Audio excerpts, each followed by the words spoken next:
үйде біз тұрғанбыз. Тұрыңдаршы, мына жерге түсіріп алайын. Тұр сен қасына.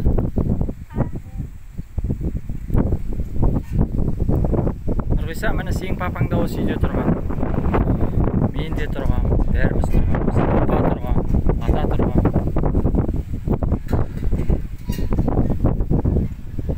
Тұрсай.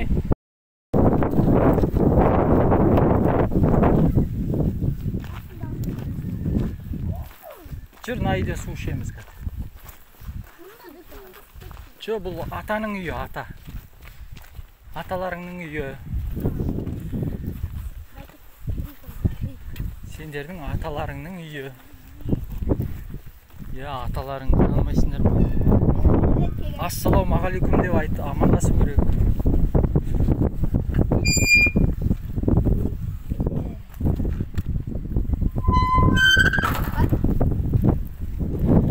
Байқа ит атып шықпас қорадан.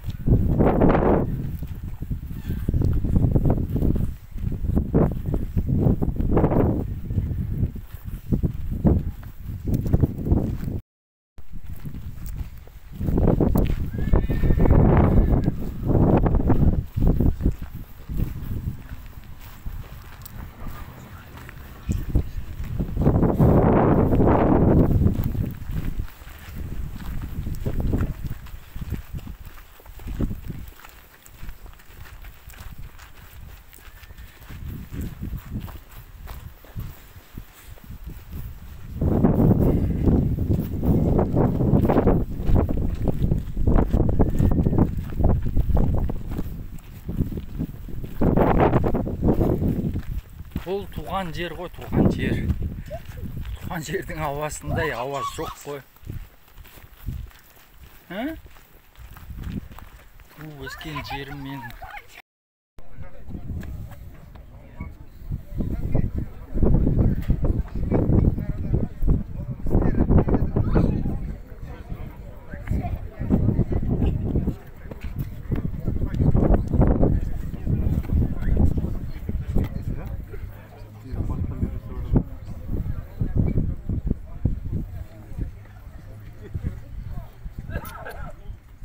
Billahi mineşşeytanirracim. Bismillahirrahmanirrahim. Elhamdülillahi rabbil alamin. Vessalatu vesselamu ala rasulina Muhammed ve ala alihi ve sahbihi ecmaîn.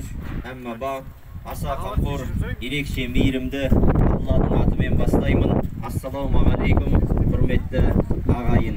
Шыққан күндердің ұлығы болған қасиетті жұма мүбәрәк болсын.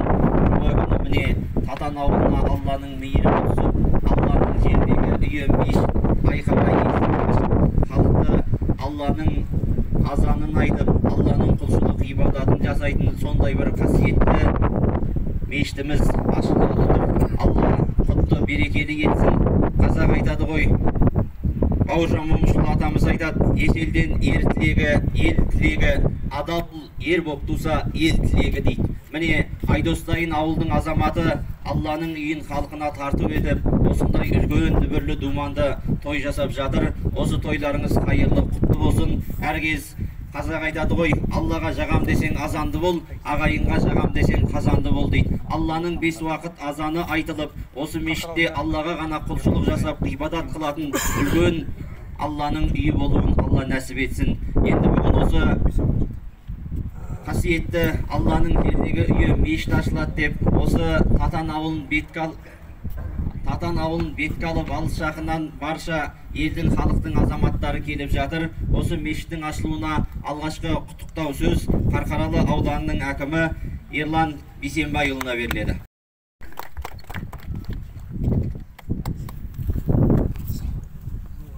Ассалаумағалейкум, ардақты ағайын, қадірлі ауылдастар, қымбатты жерлестер. Ең алдымен бүгінгі қуаныштарыңыз, бүгінгі мынау Алланың үйі мешіттің ашылу салтанаты құтты болсын деп шын жүректен тілегімді айтқым келеді. Бұл енді үлкен қуаныш деп білемін. Шын мәнісінде мынандай ғибадат үйлерінің сәні мен салтанаты келіскен біздің мынау шалғайда жатқан малақандай ауылдарымызда ашылуы көп жайды, көп мәнді аңғартса керек. Ауыл біздің қашанда ат байлар ата мекеніміз, қаймағы бұзылмаған қазақтың қара шаңырағы ғой. Бәріміз де осындай ауылдың шаңына аунап өстік, ауылдан шықтық, ауылда еңбек жолымызды бастадық. Сондықтан да ауылдың жақсылығы да, басқасы да біздің жанымызға жақын, жүрегімізге жылы тиеді. Ауылға қарап азаматын таныды қазақ. Ауылдарыңызға қарап, осы ауылдың азаматтары қандай екен, елдің ауызбіршілігі қандай екен, береке бірлігі қандай екен, ырыс ынтымағы қандай екен, осыны аңғаруға болады. Ауылда, Аллаға шүкір, кеудесі қазынаға толы қарияларыңыз бар. Ауылда айдостай жастарыңыз бар, өсіп келе жатқан. Сондықтан бұл ауылдың келешегі зор деп білем. Бүгінгі қоғамда мен көп сөйлеп созбайын, әдептен озбайын. Бүгінгі қоғамда әртүрлі мәселелер бар. Біз саналы адам, азамат ретінде әртүрлі дүние бізді алаңдатады. Сіздерге де солай деп ойлаймын. Қоғамда өкінішке орай көп келеңсіздіктерді көріп, кейде қынжылып жатасың. Нәрестесін нәжісханаға тастаған, қариясын қарттар үйіне апарған, немесе басқа да ұрыс, шабыс, атыс, керісті көріп, көңілге кірбің ұялайды, қарның ашады. Бастау неде, түп себебі неде жатыр деген ой әрқайсымызда алаңдатады білемін. Алаштың арысы Әлихан халыққа, ұлтқа қызмет ету білімнен емес, мінезден, білімнен емес, иманнан деді. Осының барлығы иманның әлсірегеннен, тәрбиенің әлсірегеннен деп білеміз. Мектеп болсын, жаңа азаматтармен әңгімелесіп жатырмыз. Ауылдың жүрегі мектеп қой біздің, білімнің қара шаңырағы. Осындай иманның орталығы, Алланың жердегі үйі, құлшылық қылатын ғибадатхана болсын. Барлығының айналып келгенде түп мақсаты, түйіні біреу. Ол елге адал, қалтқысыз қызмет қылатын, нағыз ұлт жанды, жүрегі елім, жерім деп соғатын азаматтарды тәрбиелеу. Мешіт тек қана намаз оқитын жер ғана емес деп ойлаймын. Мешіт нағыз тәрбиенің, қазақы тәрбиенің, ұлттық тәрбиенің орталығы деп ойлаймын. Сондықтан да осындай орталықтардың, тәлім тәрбиенің қайнар көздерінің көптеп ашылғаны дұрыс. Ендеше ағайын, қуаныштарыңыз құтты болсын. Біздің қара шаңырағымыз, ауылымыздың іргесі аман болсын. Қарияларымыз, ақжаулықты аналарымыз аман болсын. Осы өкшесін басып келе жатқан біздің жастарымыз аман болсын. Ел аман, жұрт тыныш, босағамыз бүтін, түтініміз түзу шықсын. Қуаныш құтты болсын ағайын.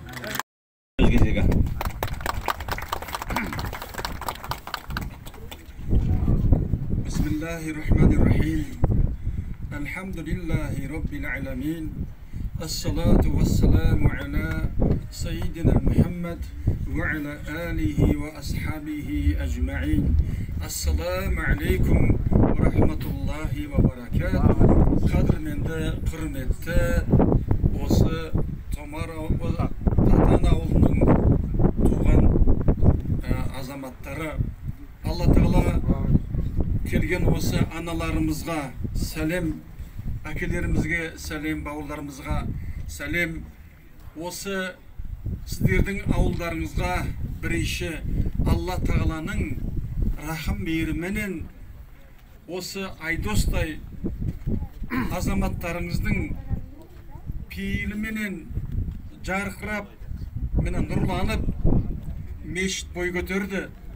Алла Тағала құтты етсін. Алла Тағала осы рухани бұлақ, Алла Тағала сусындайтын, ішіне рухани тағылым алатын, ішінен Алла Тағалаға дұға қылатын, ішінен сондай бір Құранның, Алланың қасиетті кәләмін ішінен үйренетін мына перзенттерімізге осындай үлкен орданы, үлкен құлшылық ордасын айтады. Астағфиру биллахи иннама я'мурул масаджидаллахи man amana billahi vel yevmil ahiri ve aqamas salata ve ataz zakata ve lem yakhsha illallah.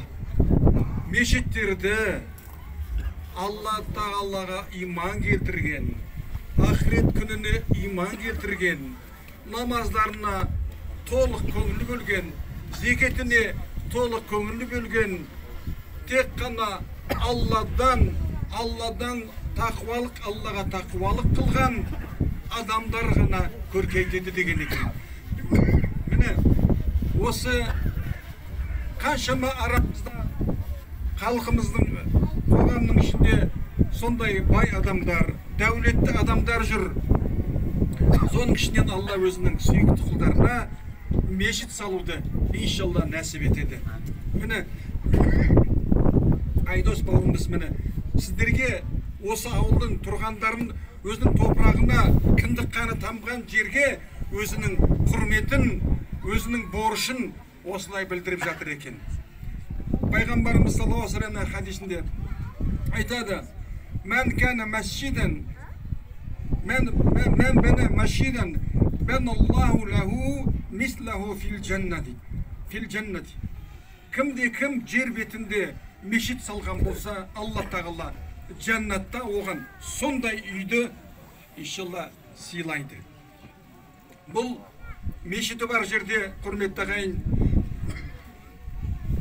мешіт тұрған жерде зұлымдық азаяды, күнә азаяды. Ол жерде жақсылық көбейеді, адамдардың жүрегінде мейірім, рахым күшейеді. Ол жерде құрмет күшейеді. Ол жерде тек қана адамдар даналыққа, парасаттылыққа, имандылыққа сол бағытта өмір сүретін болады. Надандықтан алыстайды. Міне мешіт дегеніміз бұл үлкен исламның, Алла Тағаланың бізге нәсіп еткен исламның сол жердегі үлкен насихат орны, сіздерге деген үлкен Алланың рахым мейірімі. Иншалла осы мешіттің ішінде сіздердің немерелеріңіз, сіздердің перзенттеріңіз тәлім тағылым алып, Алла сондай бір адамгершіліктің, үлкен парасаттылықтың, иншалла соның нәрін Алла сусындап, ертең үлкен жерге шыққан кезде сондай бір тәрбиелі, дана бала перзенттер болуын Алла Тағала нәсіп етсін. Имамға өзіміздің Құранымызды хадия қылайық, балаларды оқыған кезде осы Құраннан иншалла. Аллаху акбар. Міне, Өмірзақ қажы Қазкенұлының атынан осы мешітке Құран кәрім сыйлап жатыр. Пайғамбарымыз саллаллаху алейхи ва салламнан хадис келеді: бір-бірлеріңе сыйлық сыйлаңдар, сыйлық сыйлау арқылы бір-бірлеріңе деген сүйіспеншіліктерің артады деді. Мен теңіз дүниені кешіп келем, ескегін имандықтың есіп келем. Шыр етіп бұл өмірге келгенімде бесіктен аяуланам есіп өлең. Бесіктің жырын тыңдап, рухты болып, ұлын сүйіп қаншама өсіп төрін. Ал мешіт Аллахтың жердегі үйі, жұмаққа апаратын есік дерем. Қашаннан құтты бесік, рухты мешіт, қазаққа Құдай берген несіп дерем. Ұрпақты тәрбиелесек бесікпенен, халықты тәрбиелейміз мешітпенен. Осы мешіт халықты да, ұрпақты да жақсы жағына тәрбиелейтін Алланың қасиетті мекені болу нәсіп етсін. Енді осы бүгінгі Татан ауылындағы мешіттің ашылуына хандар шақырып қасына алдыра алмайтын, билер шақырып үйіне қондыра алмайтын қазақтың небір майталман азаматтары келіп жатыр. Барлығының атын аттап түсін түстеу әрине мүмкін емес. Бұның барлығы осы елге, жерге, халыққа және Айдос деген азаматты құрметтеп келіп жатқан жайы бар. Сондай азаматтардың бірі Қарағанды қаласындағы Әлия Молдағұлова атындағы дарынды балаларға арналған спорт мектеп интернатының директоры Ерден Халилин ұлдарыңыз келіп отыр. Ерекеңе құттықтау сөз. Ассаламу алейкум, құрметті қауым, жамағат. Алланың игілігіне сәлемі болсын, Алланың нұры жаусын. Менің алдымда Өмірзақ қажы ағамыз керемет Алланың сөздерінен, Құраннан келтіріп айтты. Расында да бүгін қасиетті жұма күн, Алланың нұры жаусын. Біздің тәуелсіз мемлекетіміз өсіп келе жатқан. Бәрі біздің бала-шағамыздың болашағы үшін. Қазір көп өзгерістер болып жатыр, өздеріңіз білесіздер. Бірақ Аллаға шүкіршілік етейік. Осындай күнімізге жеткенге қазір жастарымыз бізден озып келе жатыр. Бірақ өзіміздің ұлттық дәстүрді, салтымыздан айырылып қалмауымыз керек. Біз шынында да ауылдан шықтық өзімізді. Бәріміз ауылға келеміз.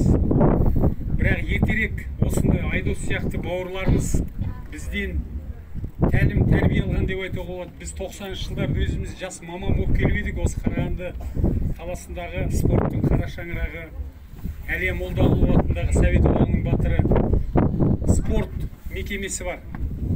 Содан тәлім тәрбие алған осы жерде керемет мықты спортшылар шыққан жер. Білеміз. Сондықтан балаларыңызды өсіп келе жатқан Қарағанды облысында керемет спорттық түрлері дамып жатыр. Олимпиадалық түрі, олимпиадаға кірмейтін ойындар түрі бар. Балаларыңызды, ұлдарыңызды әсіресе құрметті ата-аналар, жас ата-аналар, балаларыңызды дене шынықтырып спортқа беріңіздер. Баланың денсаулығы мықты болса, ұл балаларды әсіресе аямаңыздар. Біздің болашақ елді сақтайтын, қорғайтын кезіндегі аталарымыз сияқты атқа мініп жүрген ауылға кеп, біздің осы жердегі балаларымыз уақыт келеді, бәрі орнына келеді. Құрметті ата-аналар, мына жерде ақ жаулықты аналарымызды көріп отырмыз. Алла разы болсын, денсаулық күш қуат берсін сіздерге, шаршамаңыздар. Заман түзеліп келе жатыр. Қазақтың жері қаз басқан күннен тұғырым, ризамын мәңгі осында өтсе ғұмырым. Мүмкіндік тапсам Меккеге ғана барармын, бұйыртса Алла 100 мыңдап сауап аламын деп ниетімізді Меккеге қарай бұрып қояйық. Бұл өздеріңізге белгілі. Біз исламның балаларымыз, біз мұсылманбыз. Сондықтан біздің алда тұрған мақсатымыз Құран бойынша әр мұсылман армандау керек, Меккеге барсам деп.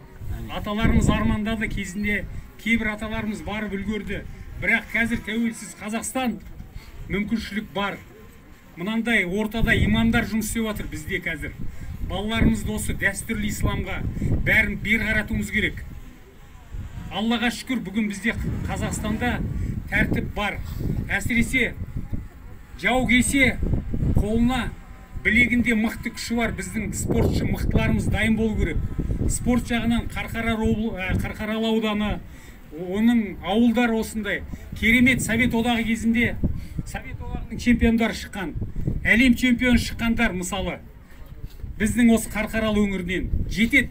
Әлі алдағы уақытта жаңа біз күресте байқап отырмыз, небір ауылдан шыққан балалар күресіп жатыр. Сондай балаларды біз іріктеп, әсіресе осы жерде бапкерлерді қарадық. Балаларды ауылдан таңдауымыз керек. Ауылдан шыққан бала қай жағдайда болсын қазақтың туын жоғары көтереді. Құрметті жамағат, уақыттарыңызды алмайын, тыңдағандарыңызға рахмет, Алланың нұры жаусын. Мұнандай керемет мешіті бар жер, болашағы өте зор деп есептейміз. Осы мешітке атсалысқан бауырларымызға, ағаларымызға осы жерде жаңа жүргізуші айтты ғой, аттарын айтпайық, Алла көріп тұр.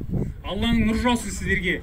Өсіп келе жатқан жас семья жанұяларымыз аман болсын. Алланың нұры жаусын. Рахмет. Дұға тілектеріңізді қабыл етсін.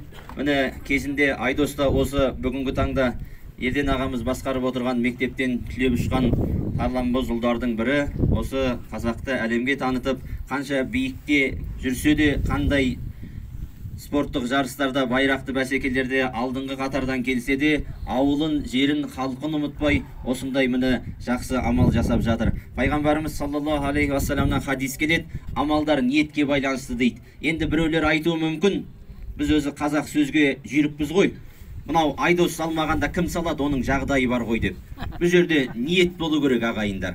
Мынау Түркияда жегендей болдым деп аталатын мешіт бар, осында имамдарымыз көргенде шығар. Өткенде Түркияда оқып жатқан Рашид ғалым деген бауырларымыз сол мешітті бар видеоға түсіріп көрсетіп жатыр. Осындай ғана шағын мешіт, сол мешітті салған адам көшеде келе жатып бірдеңені жегісі келсе, әй жегендей болдым деп, сол тамаққа жұмсайтын ақшаны жинай берген екен.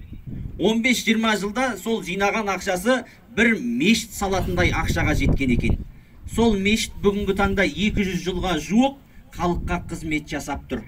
Міне, ниет қандай ағайын? Біреулер ойлауы мүмкін, менің жағдайым жоқ қой, қалай салам? Ол Айдос салса жарасады ғой деп. Жоқ, ниет түзу болу керек. Сондықтан қазақ айтады, кең болсаң кем болмайсың дейді. Кеңдік дүниенің, малдың, үйдің кеңдігі емес, көңілдің, ниеттің кеңдігі ағайындар. Сондықтан Алла әрбір осы ауылдың азаматына осындай мешіт салуды нәсіп етсін. Бүгін осы мешіттің ашылуына арнайы Қарағанды қаласындағы Ағжан Әлмашани атындағы мешіттің бас имамы, Қазақстандағы білікті, білімді, алғыр ұстаздардың бірі қош келдейіп Жанболат Қажы келіп отыр. Жанболат ұстазға да сөз кезегін берейік. Ассалаумағалейкум, құрметті ақсақалдар, құрметті ағажаулықты аналар, құрметті момын мұсылман бауырлар. Мына бүгінгі той баршамызға жұғысты болсын. Алла баршамызға осындай мешіт салып, той өткізуді нәсіп етсін. Енді әрине, мешіт салу үшін үлкен қомақты қаржы дүниенің керегі жоқ. Кезінде Харун Рашид, үлкен халифа, тарихта 300 мешіт соқтырған екен. Сол бір мешіттің сауабын өзім алайын, ешкіммен бөліспейін деп, мешіттің айналасын қоршатып, әскер қойып, құрылыс жүріп жатыр. Түсінде сол мешіттің проектісін түсінде көреді екен. Мешіт біткен, мешіттің маңдайында Татан деген сияқты Фатима деген әйелдің аты жазылып тұр дейді. Келіп сұрайды, мына жерге біреу бір кірпіш берді ме, ақша берді ме, цемент қарып көмектесті ме дейді. Жоқ, ешкімді кіргізбеген. Екінші күні тағы да түсінде көреді, үшінші күні тағы да қайталайды. Келіп тағы да тексереді. Сөйтсе мешіттің жанында осындай апаларымыз тұрады екен, Фатима, Батима деген. Сол кісі ешкі сауады екен. Бір жалғыз ешкісі бар екен. Енді қолында қаражаты жоқ, түгі жоқ. Сол ең болмағанда мешіттің үлесім болсын деп сауған ешкісінің сүтін әлгі жұмыс істеп жатқан құрылысшыларға түстің уақытында кеп береді екен. Міне салқын сүт ішіңдер айналайын деп. Соған Алла тағала дәл сондай мешіт соққанның сауабын жазған ғой. Міне көрдіңіздер ме? Сондықтан инша Алла осы мешіттің салынуына ат салысқан, бір тиын бермесе де бүгін осының ашылуына келген мына отырған қара халық сіздерге де инша Алла тағала мешіттің сауабын жазады. Тек қана ниетіміз дұрыс болса болды. Міне сондықтан құрметті ағайын, Алла тағала баршамызға осындай мешіт салуды нәсіп етсін. Менің ондай қаражатым жоқ, бірақ бұл жерге мен Айдос үшін келгенім жоқ. Бұл жерге осы Алланың үйі түскен үшін сол сауапты бізде бөлісейік деп Алланың қалауымен келіп отырмыз. Алла бізге де нәсіп етсін. Алла разы болсын. Келген қадамдарыңызға бір той бар, ол тойға барсаң күнә жинап қайтасың. Ал бір той бар, ол тойға келсеңіз сауап жинап қайтасың. Сондықтан пайғамбардың мына хадисімен аяқтайын. Кім бес нәрсені ұлықтаса, Алла тағала оның есімін екі дүниеде ұлық қылады. Кім бес нәрсені қор қылса, Алла тағала оны екі дүниеде қор қылады екен. Біріншісі, қандайда бір жерде мешіт болып, құрметті ағайын, сол мешітке келіп біреу намаз оқып сәжде қылмаса, мешіт жетім ғой. Ол адамды Алла қияметте жетімсіретіп қор қылады екен. Қандайда бір жерде ұстаз имам болып, сол ұстаздан келіп біреу фатуа сұрап, намаз оқып, халал харамды үйреніп, Құран үйренбесе, Алла тағала оны да жетімсіретеді екен. Қандайда бір жерде кімнің үйінде мынандай қасиетті Құран ілініп тұрып, сол Құранның бетін ашып оқып, оны молдаларға оқытып, хатым қылдырмаса, Алла тағала сол Құранды жетімсіреткен үшін, оны да қияметте жетімсіретеді екен. Міне қандайда бір жерде осындай ұстаз болып, сол ұстаздан адамдар білім алмаса, Алла тағала оны жетімсіреді екен. Қандайда бір жақсы азамат, жақсы Айдос сияқты батыр бауырларымыз шайпауыз жаман қатынға үйленіп қалса, жаңағы жаман қатын жақсы еркекті көрге сүйрейді дейді ғой. Жақсы қатын жаман еркекті төрге сүйрейді дейді. Алла тағала ол әйелді қияметте жетімсіретеді, қор қылады екен. Қандайда бір жақсы тақуа әйел жаман еркекке, алқаш шайпауыз еркекке тұрмысқа шығып, оны қор қылса, ұрып соғып, Алла тағала ол еркекті қияметте қор қылады екен. Міне Алла тағала осы бес нәрсені қор қылудан сізбен бізді сақтасын. Міне сол үшін біз мына Алланың үйіне осыны ұлықтап келіп отырмыз. Алла басқан қадамдарымызға сауап жассын. Алла разы болсын. Осы имамдарыңызды пайдаланыңыздар. Алла разы болсын. Жаңа келсе мына жердің полын жуып жүр. Айтам, бауырым, сен имамсың ғой, мына жерге біреу жалдамайсың ба? Жоқ, өзім алам сауапты деп. Айналайын осындай имамдар.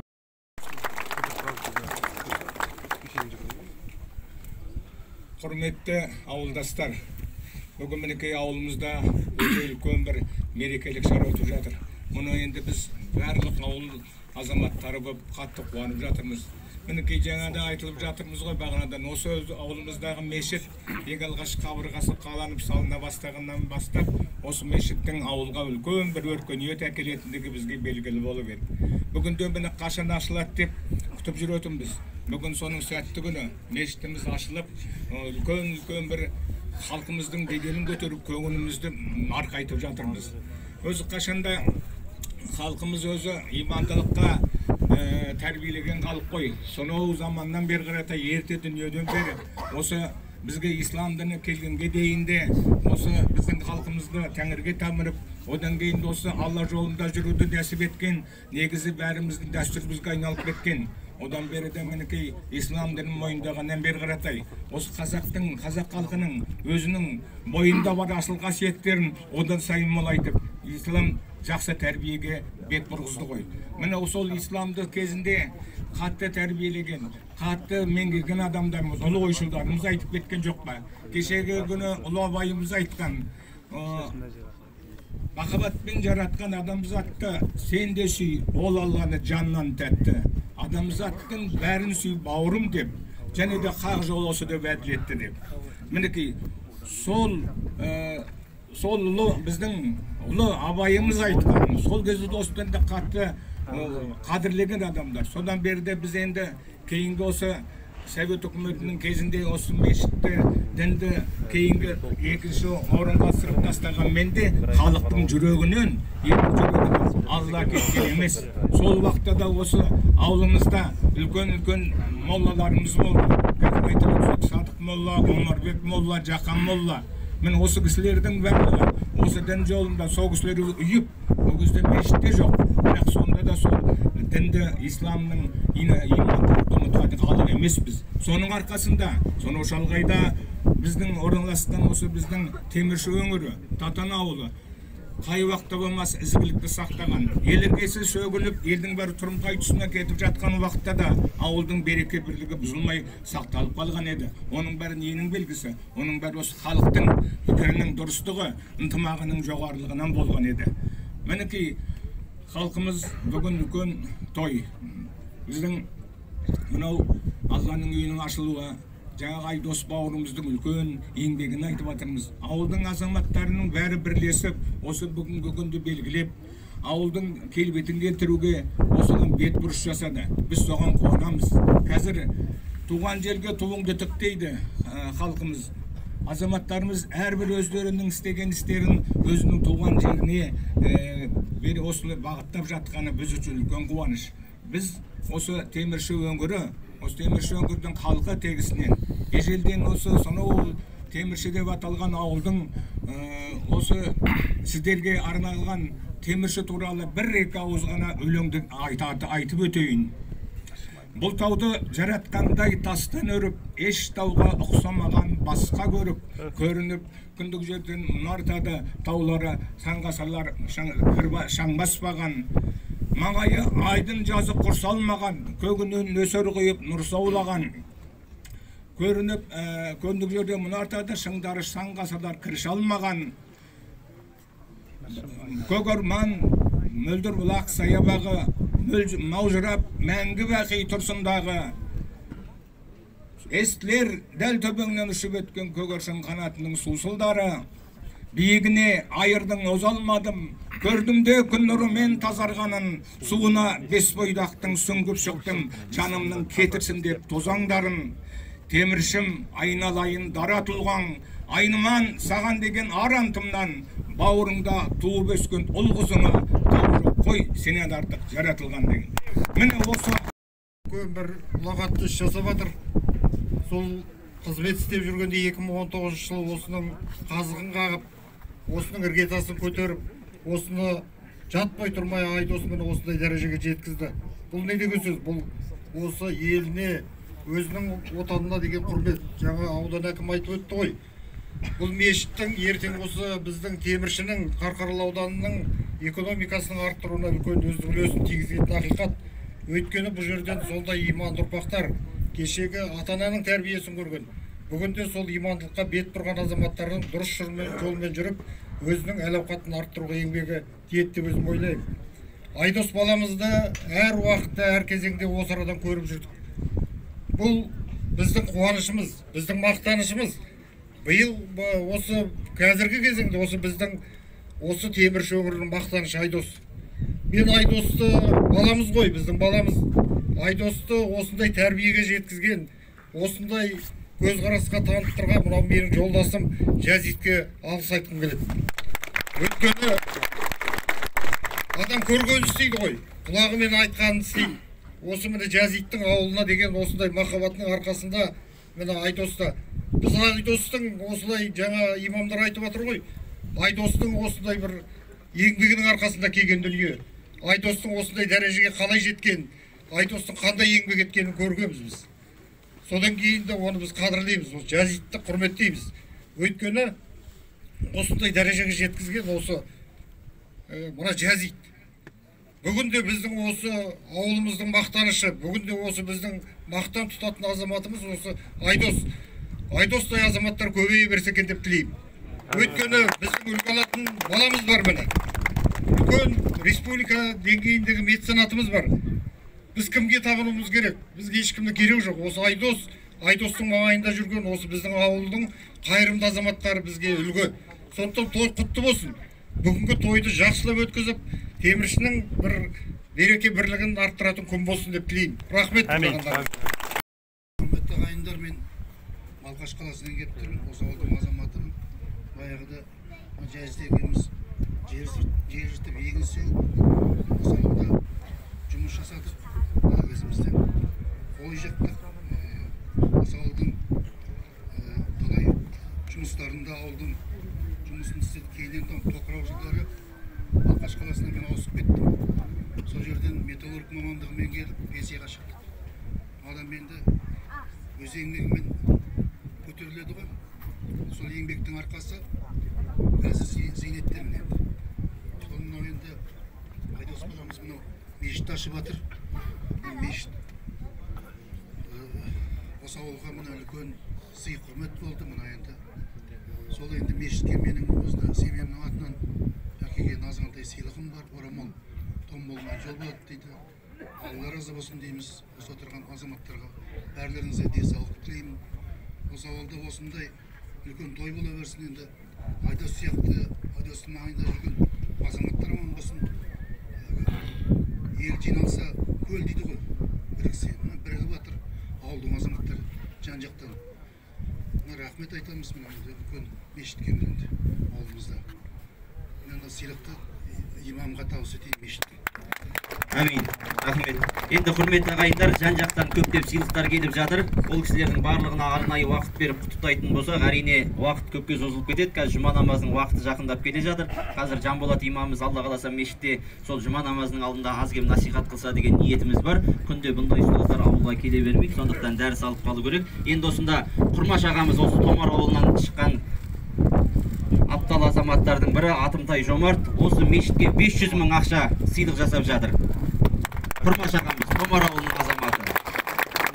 Енді осында Қарқаралы ауданының жамағатының атынан ауылдың мешіттің имамы Кенжебек имамның астына бір ат деп жатыр.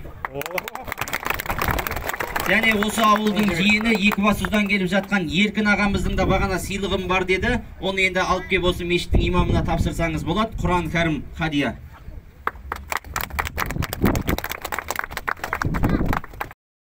Ерлан Құсайын, Ерлан Бейсенбайұлының иығына шапан, Өмірзақ Қажкенұлының иығына шапан, Жанболат имамның иығына шапан, және осында Ерден ағамыздың иығына шапан. Иықтарыңызға киіп алыңыздар, шапанды қазір естелікке фотоға түсеміз. Қазақ күрес федерациясының басшысы Мұсаханов Бауыржан ағамыздың иығына шапан. Қазақ күрес федерациясы вице-президенті Какимов Темірхан ағамыздың иығына шапан. Облыстық спорт басқармасының бастығы. Қазақ күрес федерациясының президенті, вице-президенті Магдат Какимовтың иығына шапан. Ортаға келе беріңіздер, ат аталған азаматтар. және әлем чемпионы Тайланд королі кубогының иегері Ардақ Рымбекұлының иығына шапан. Осы Айдостай азаматты баптап өсірген тренері Қыдырбай Амантайұлының иығына шапан. Автандил Ыдырысұлының иығына шапан. Дәулетхан Абжанұлының иығына шапан. Азамат Нүркенұлының иығына шапан. Шажаров Серікбол азаматтың иығына шапан. Ержан Серікұлының иығына шапан.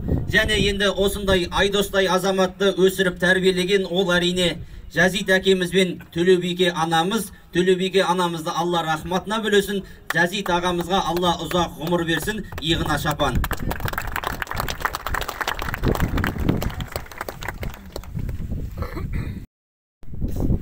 Береке бірлікті танытып жүре берейік. Азамат қайда Азамат? Нүркенұлы Азамат. Азамат Нүркенұлы. Барма ортада. Иығыңызға шапан. Енді құрметті ағайындар, осы ауылдың анасы Мұсатай қызы Зекен анамыздың да иығына шапан. Ол кісі енді осы ауылдың Қарағашқа апарып береміз енді. Енді құрметті ағайын, туған туысқан, мына шапанның бәрі жабылып атқан, мына әкемізге беріліп атқан шапанның барлығы осы ауылымыздың шаруа қожалықтарының атынан. Енді Атымтай Жомарт мынау бауырымыз бүгінгі еліміздің, ауылымыздың атын шығарып отырған Айдос бауырымызға жаңағы шаруа қожалығының атынан шапан, сонымен қоса тұлпар орта қарай әкеліп сұраймыз. Айдостың иығына шапан, астына ат. Ордан ашыңыздар.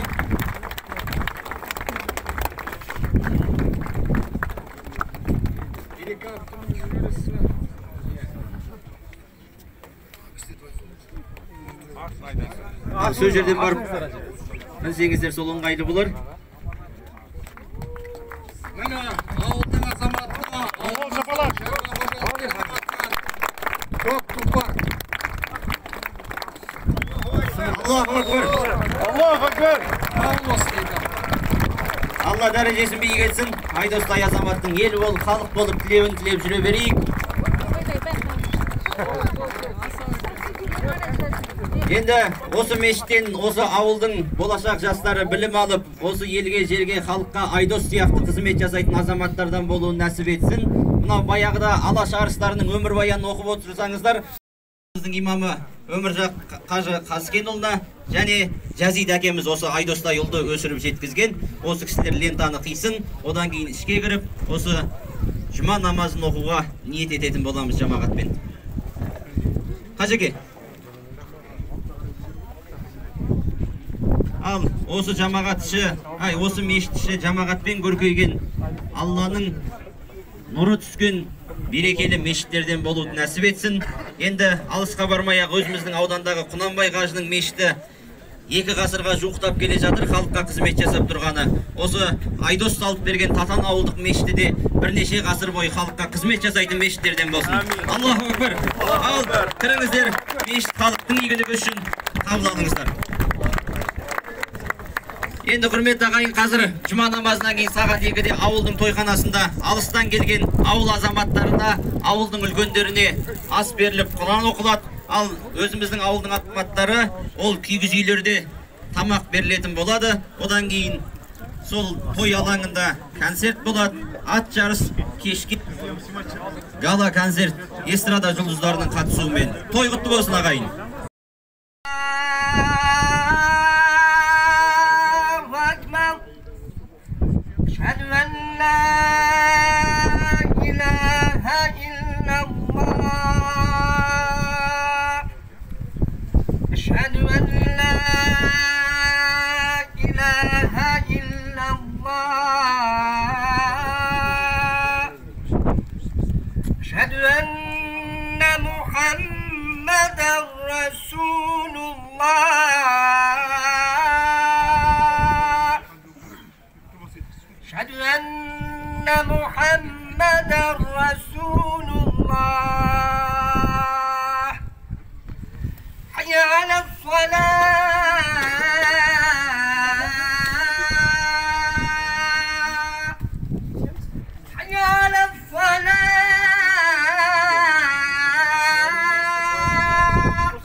حي على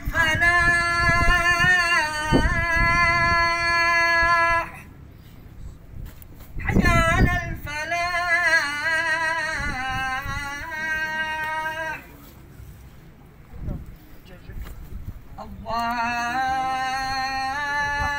الله أكبر الله أكبر لا إله إلا الله Ağlam jedeyim şeytanlarım olsun Kutlu jirman basam Bedi buğan Ayağı tarqamaktan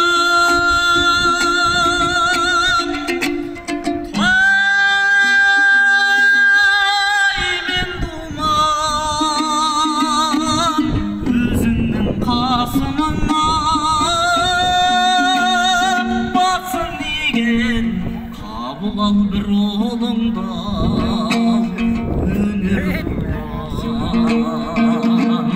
Özünün kasımından Basın digen Kabul bir oğlumdan Öner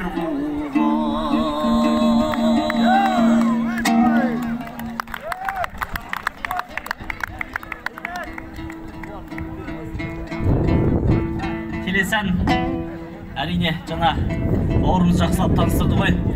Сол Мейірхан ағаның паспортына айналған Шайтангөл әнін орындап беруге рұқсат етіңіздер.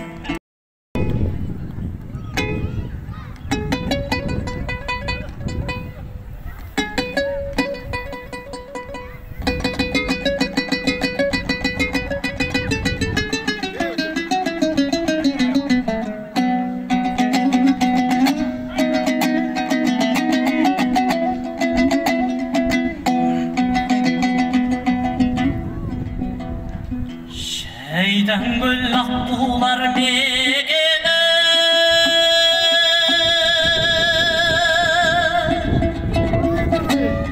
Canımdı jala sevmedim Hakkında raydı dedi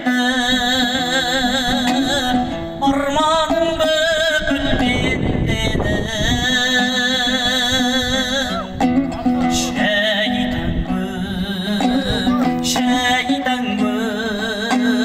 Şeytangül akkular megeni Aşık bop sonda kalganman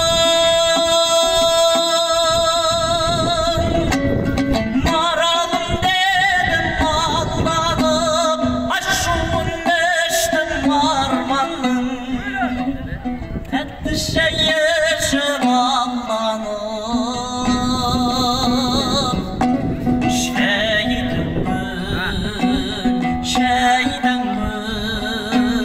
Şeytangül aşıklar megeni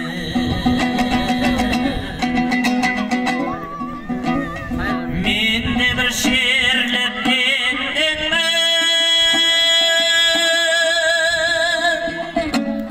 Umurda verip yetsem de Şeytangül vermez sol жерden Muhabbat bolsun şeseme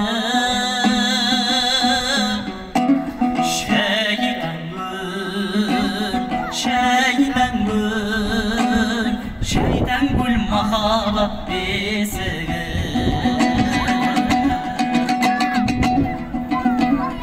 Tabiat essiz zərine Adamın da şeri qoy Bir qasım sıyğanma birge Munda bası yarede qoy Şeytangül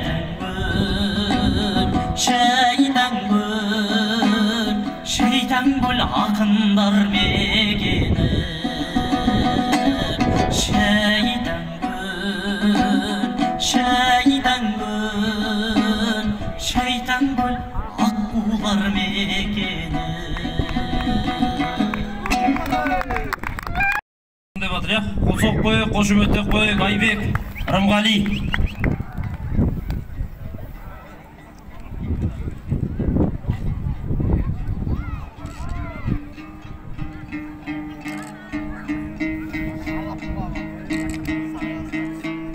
Сіздің құрметіңізге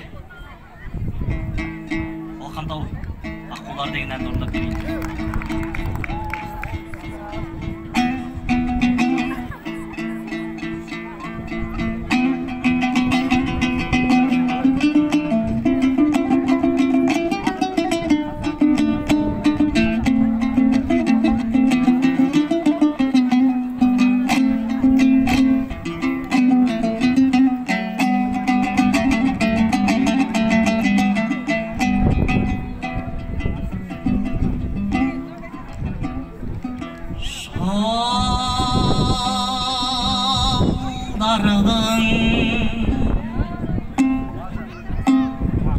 Ойланамын өткенімде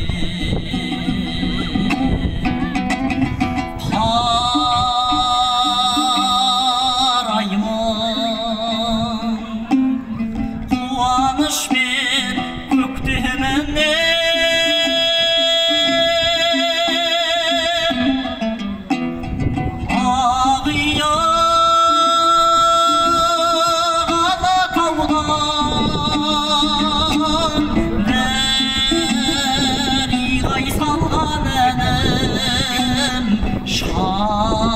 Шаттанам Балқан тауға дәриғай жеткенімде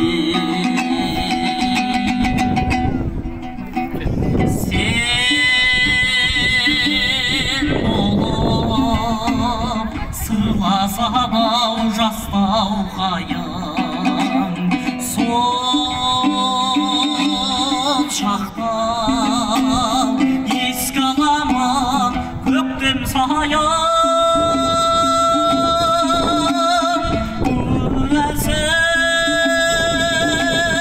ақ көңілім дәриғай Балқан тауға қаламын бір жасарып дәриғай келген сайын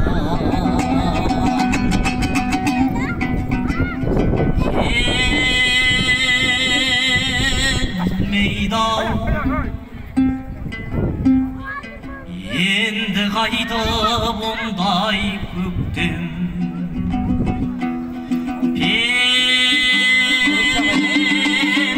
пендедің бір өзіңе көңілі кеткен Балқаннан ұшып шыққан дәриғай аққуларға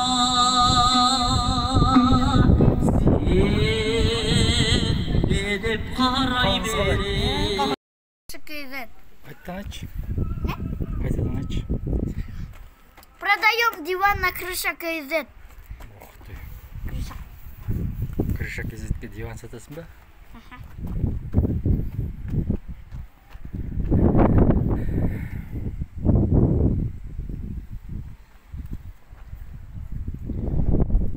Жүр, біздің артын түсейік. Көршіге сәлем берейік, жүр.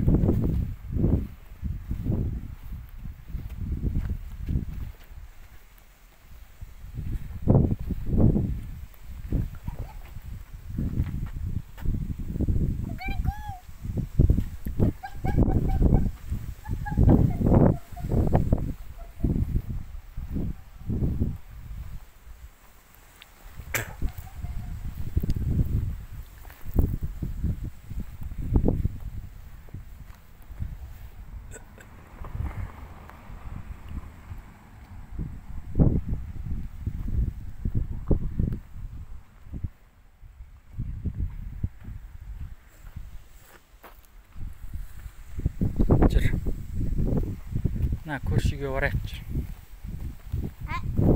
Көршіге кіріп шығайық. Амандасайық.